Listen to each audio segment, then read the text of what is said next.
Hello, everybody. Welcome to the Daily Dose of Gaming News and all that good stuff. And as always, I'll also publish on Rumble and on Patreon Extra support. Any kind of updates and the such I usually go about on Twitter X. Later today, I will be publishing the last episode of Jusant. We'll wrap up on episode 10. And then I will have to see how I'm going about it regarding gaming series.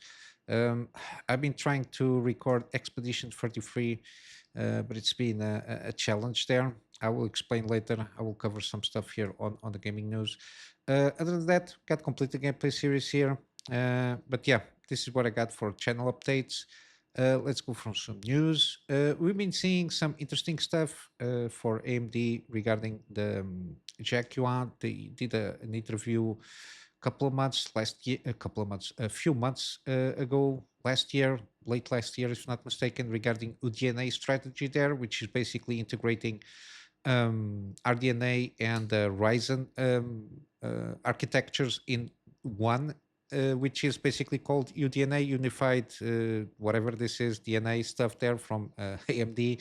And they seem to be working on trying to get at this regarding this article, trying to leverage RT performance to be in line with NVIDIA as soon as possible. This comes after somebody on Reddit did manage to go about and see what kind of patent filings AMD has been doing for the last 2 years, and everything seems to be interesting.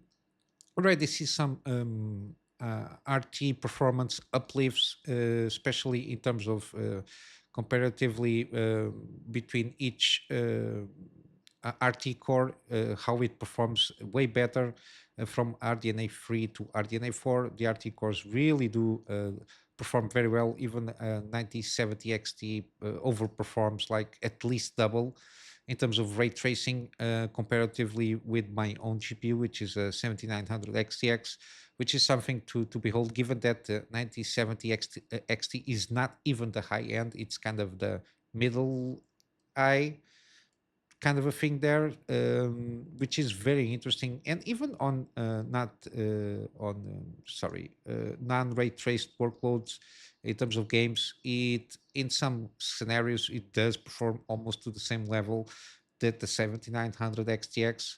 Almost. Again, there might be one or two games that might surpass depending on the scenario there, but yeah, very interesting what they're trying to come up with. And I think it's one of the reasons that they wanted to not launch the RDNA for high-end GPUs, or the equivalent of what we can call the equivalent of the 7900 XTX, so 9090 XTX maybe, is the fact that, again, the main philosophy of the long term, medium to long term, is coming up with this UDNA. They're calling it UDNA 5, which is basically, I don't know, it's basically, I think, should be called UDNA 1, so everything keeps on track and don't get lost too much on the numbering. But yeah, I think they didn't want to spend more time and resources on trying to figure out a way of going about it with RDNA 4, and they put that, I suppose, engineering teams working profusely on UDNA, which is going to be someone called Maxwell situation, but for AMD, which probably will be seeing huge leaps in terms of performance generation to generation. Um, Again, hopefully so. Again, we need good competition on this market, and it seems that again this will take advantage of the fact not only for the AI stuff that and the server side of things that AMD is working on, but that kind of things, technologies will trickle down to the DIY space, which is always a good sign. Hopefully, their efforts will pay out, and they will come up with more competitive GPUs, at least so we can see better GPUs at a better cost. Because again, like we see in this generation, there is no competition for the 5090s and even the 5080s, and we'll be seeing how that disaster is going on. Not only NVIDIA screwed the pooch on the launch of the Blackwell generation of GPUs from hardware failures in some instances, which seem to be already passed over. I think, at least I didn't see any more news regarding that. But even the software side of things from the drivers being a shit show, a lot of people are unsatisfied with, and to a certain degree that also helped out, just not by the fact that the RDNA 4 in terms of, if we take into account MSRPs, even though no GPU is at MSRP unfortunately, it still does deliver good performance in terms of price to performance, especially compared to NVIDIA cards. They have more inventory to sell, which helps a little bit on them gaining market in a lot of places there. Of course, this is also going in line with the fact that UDNA will serve to also bolster the performance on the console side of things, especially with the Sony's. Already heard some rumblings that the PSR technology, so PSSR, which is kind of the upscaling and also to a certain degree RT workloads that PlayStation fine-tuned for themselves with their own custom chips and technologies there. To a certain degree, I think it's helping out AMD to deliver better performance for the consoles hardware on the Sony side of things, and I think that might also expand, for example, for the APU side of things for handhelds. I'm assuming probably Steam Deck and other handhelds that are on the market. Yeah, it's going to be interesting to see how this goes. But then again, this is will only take, I don't know. I will assume we'll see the results in a couple of years, probably on the next generation when UDNA 5 comes up, hopefully, to see more parity, or at least trying to get a little bit more parity regarding not only rasterized performance, but also ray tracing performance. And again, all the technologies with the upscalers and the such. Again, I don't like that much the fake frame stuff there, but at least those three main areas, maintaining a good competition with on not only rasterized but also ray traced performance, and again the technology on the side of the software things there, with at least with the upscalers, which I think it is a good tool for people that have lower end GPUs there. But yeah, we'll have to wait and see how that will go. In terms of the gaming stuff, there is a rumor or a report or whatever it is an inside information that at this moment there are 9 Assassin's Creed games that are in several stages of development. There is officially kind of a thing there, at least 4. One of them is Jade, which is a mobile game. Again, it's those guys trying to follow trends.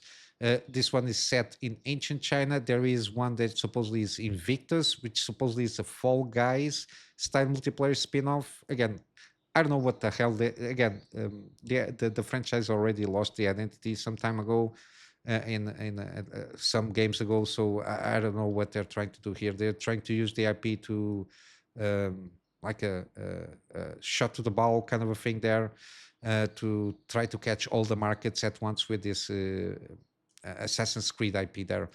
Supposedly there is an Black Flag remake. Again, Black Flag was the last Assassin's Creed game that I played, and I really did enjoy it. Got a good, compelling story. The seafaring and all those mechanics around that were pretty good at the time, and they still hold up to a certain degree. And then again, we got the again, I don't have a lot of faith on this one, which is Assassin's Creed Exe. Again, we heard it is going about witches and that stuff, very female centered, with a lot of witches. Again, I don't know what they're trying to do here with Assassin's Creed witches there. Then got again over that planned stuff that you already know this for. Then we got a little stuff here regarding the leaks or the insider information. Suppose the big open world Assassin's Creed RPG is codenamed Scarlet. Supposedly it's already entered production. There is Assassin's Creed Nebula, a game that should take place in 3 different settings: Aztec, Empire, India, and the Mediterranean. I don't know what the fuck is they're trying to do here. Then there is supposedly a Stardust code name for another game, which supposedly it's another remake. I don't know for which game. And then there's Emerald, reportedly another multiplayer game with a 5-year support plan. Again, they again they are going to do to make you get used not only your stuff there. So they try to squeeze out everything there. And I think after this one, the Emerald one, I think they were going to launch another one after that one. So they will end the support for Emerald. They will announce another multiplayer game with another 5-year support, so they can continuously squeeze out money out of pockets of customers. But yeah, this does look good. This seems a little bit on the desperate side of the things in terms of strategy on the long term.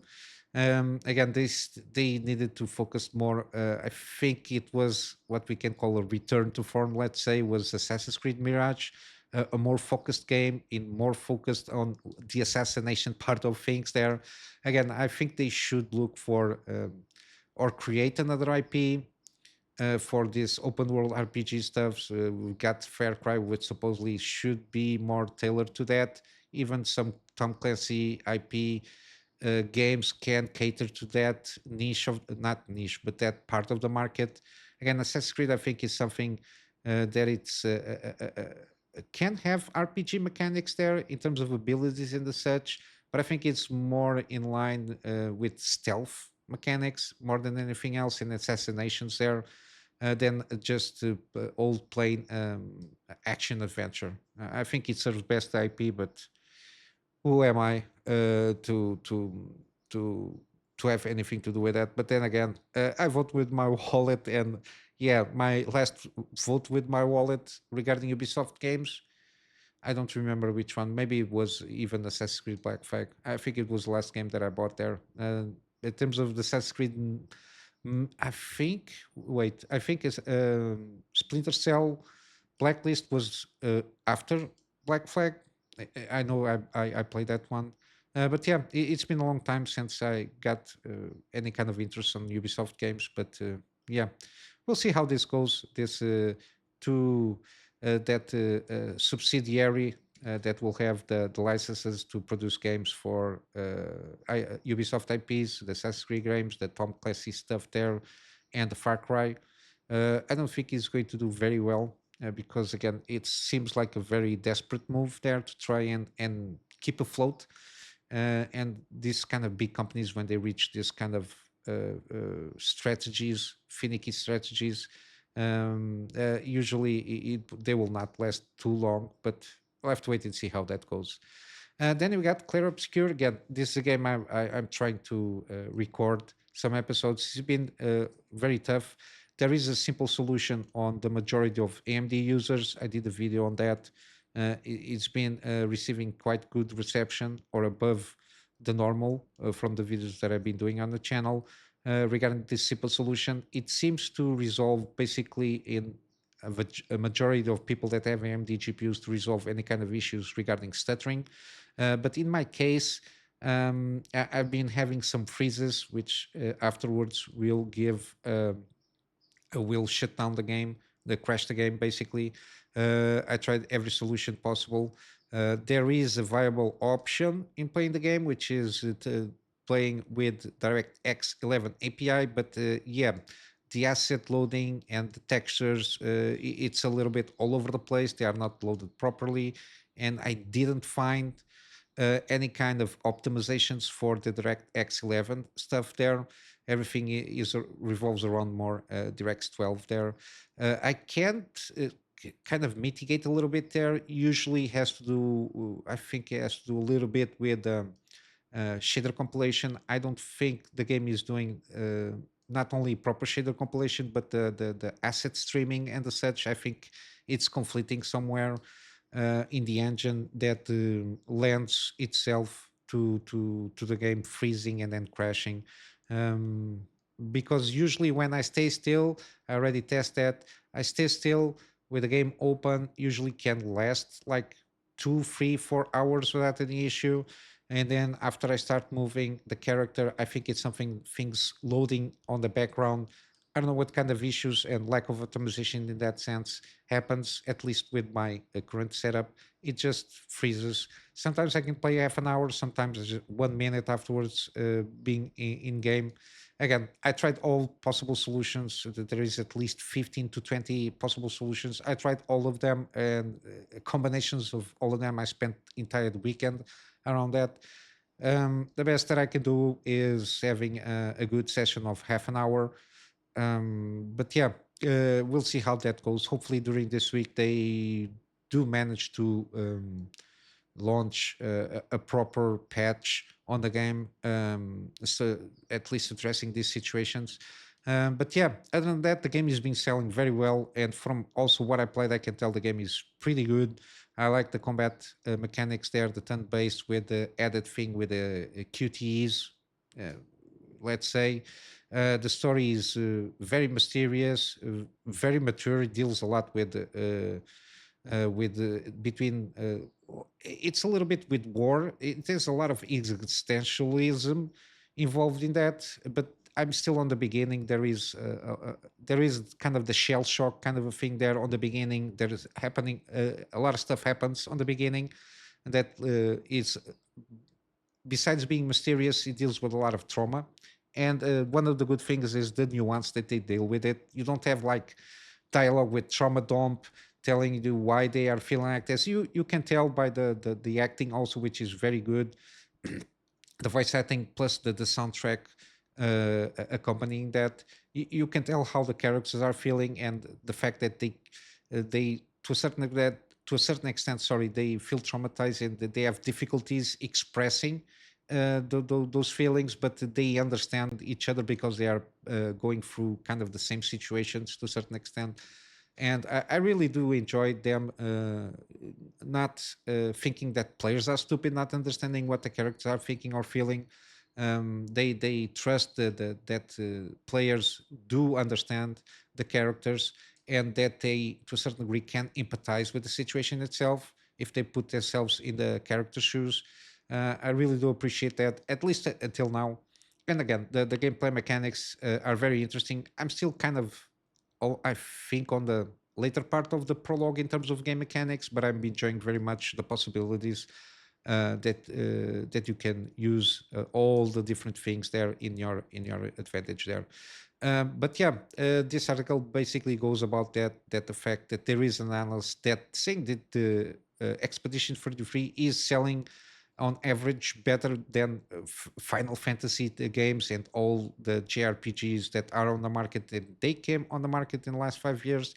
And basically, this is a lesson for Square Enix on the recent, at least couple of mainline games and the remake stuff from Final Fantasy VII. The fact that they turn their heads a little bit more on going for action adventure style combat there, which I don't enjoy that much, because again, it's kind of a Devil May Cry thing there, which is basically you just push a couple of buttons to fight. There is not a lot of thought involved in that in terms of what you want to try to do, and it removes a little bit the interaction that you have with the game there. But yeah, this article focused a little bit on that, and I do really think that, again, I think these Square Enix and JRPG publishers, or that are well known for publishing JRPGs, and the developers also.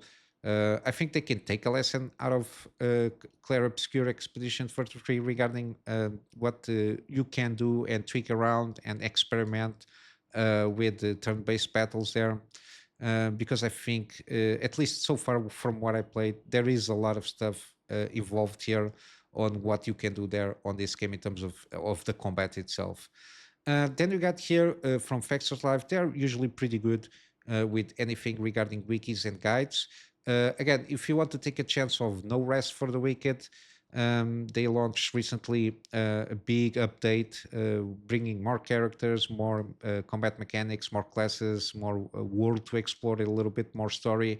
This is a good beginner's guide. Again, it's very comprehensive, and they also have like the characters guide if you want to go about it there. But yeah, I think this might be a good point to start. If you want to take a chance, again, it's still on early access. I don't know if they have a definitive release date for the full version of the game. But yeah, if you want to, you see, if you usually go about and on taking a chance on early access, I think this might be the best one on the market at the moment. But yeah, I will leave it there on the description below. Then last we got this game, Bionic Bay. Again, it's a game that I covered some time ago.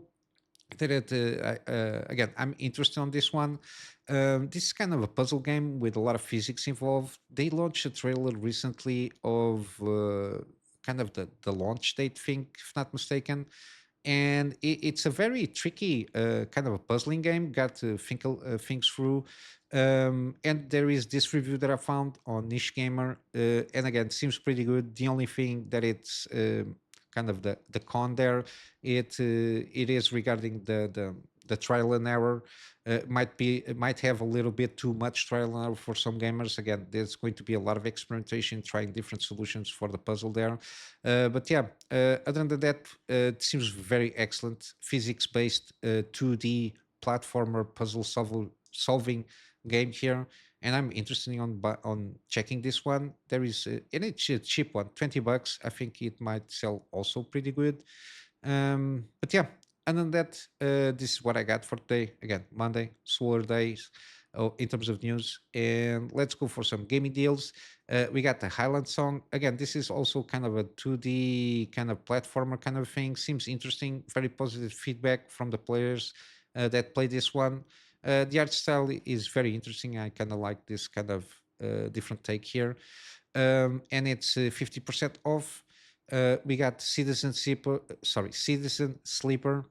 This is more like a dice RPG game or classical RPG, and it's 70% off. Very positive feedback from players regarding this game. I think it has a lot of choice and consequences also, how you go about in this game.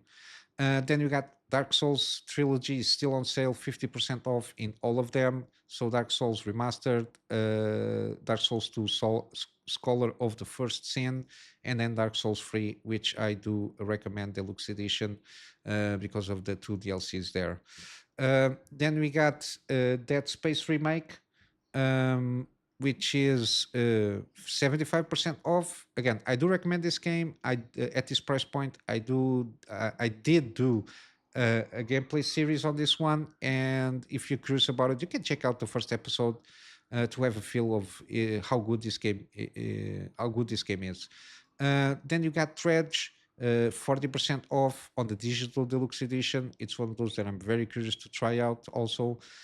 We got Forza Horizon 5 is still on sale, 50% off in all editions. Again, I think it's from what I've been seeing is the better racing games that are out there, even though it's was launched in 2021. Then you got Mass Effect Legendary Edition, so the trilogy with all upscale 4K textures and all that jazz, with all the DLC stuff there, 90% off, very cheap and a very decent trilogy overall. Then we got Miasma Chronicles, 50% off, and you can also buy a bundle with Mutant Year Zero Road to Eden if you like. They are very similar in how they played, even though the stories are doesn't don't they are not connected. Then you got Ni no Kuni, Wrath of the White Witch Remastered, 85% off. Then you got the Ori games, Ori and the Blind Forest Definitive Edition, 80% off. And then Will of the Wisp, 67% off. Then we got also still Pacific Drive Deluxe Edition on sale, 40% off. Again, it's one of those that I'm very, very eager to try out one of these days. Then we got System Shock Remake, 63% off. You got a demo here if you want to try out. And yeah, it's a remake, what we can call a real remake of the System Shock game there. And then finally, we got the Invincible, a more narrative-driven game here, first-person thing here with some puzzles and the such there. Seems very interesting, based on the book of Stanislav Lu of the same name. Science fiction. Again, it's one of those that I'm also curious in checking one of these days, and it's at this moment 40% off. But yeah, I'm going to wrap up here for today's episode with a plug in my Patreon as usual for this extra support. Uh, I'm trying to get around and see if I can get a better storage solution so I can have backups of the stuff that I do for my clients, and of course some extra space for the videos that I do for the channel. And with all that said, I hope you have a wonderful day. I'll see you in the next one. So until then, Kunamy Master out.